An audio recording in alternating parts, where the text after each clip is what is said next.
بۆ گەشەپێدانی ڕەوتی خوێندنی باڵا لە چەمچەماڵ چەند پرۆژەیەکی نوێ لە نێو کەمپی زانکۆی چەرموو جێبەجێ دەکرێن. لە کۆنگرێکی ڕۆژنامەیدا سەرۆکی زانکۆی چەرموو پرۆژە تازەکان ئاشکرا دەکات کە لایەن حکوومەتی هێرێمەوە بودجەیان بۆ تەرخان کراوە. ئەو پرۆژەی ئەلانەکەن کە بە بڕی 100 ملیۆن دینار دەرچۆ بۆ زانکۆی چەرموو لەلایەن حکوومەتی هەرێمی کوردستان و وەزارەتی خوێندنی باڵاوە. پرۆژەکە لە زانکۆی چەرمووە جێبەجێ دەکرێت.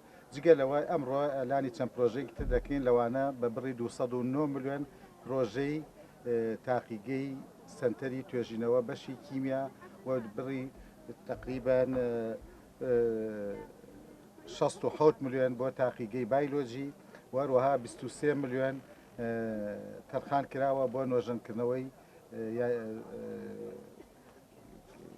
بینا کۆنەکانی کە لە وەزارەتی تەربیە لەبەرەوەی کەیستە زانکۆی چەرموو جێگانی وەکو ئەی بینن کە ئەو بینایی لە پشمانەوەیە کە ئێمە ماوەیەکی زۆرە هەڵ دەدەین هەتاوەکو ئەو بینایش بکەوێتەوە کار. جێبەجێکردنی ئەو پرۆژانە لە زانکۆی چەرموودا باوڵێک بۆ گەشەپێدانی زانکۆی چەرموو لە قەڵەم دەدرێت.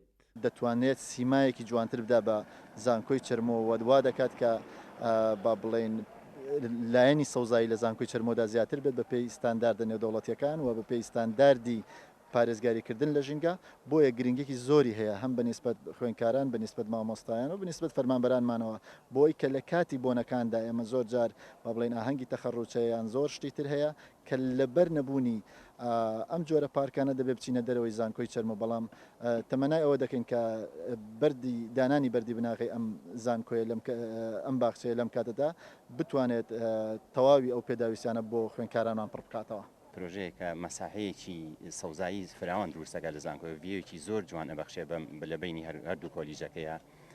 لە هەمان کات چاکسەکۆی تیا سەکۆیەکە تعبیر هەم لە مەدولاتی زانکۆی چەرمووەکە کە شارستانی چەرموو چ مێژوویەکی هەیە و چ سوودێکی گەیانەوە بە مرۆڤایەتی.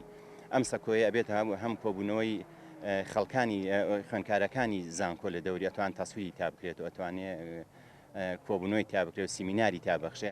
سەرباری ئەو پرۆژە نوێیانی بۆ گەشەپێدانی زانکۆی چەرموو بڕیاریان لەسەر دراوە هەڵمەتێکی نەمامچاندن لە کەمپی نوێی زانکۆی چەرموو لە دامێنی بانی مەقان ئەنجامدرا. عومەر غەریب، کورسات نیوز، قەزای چەمچەماڵ.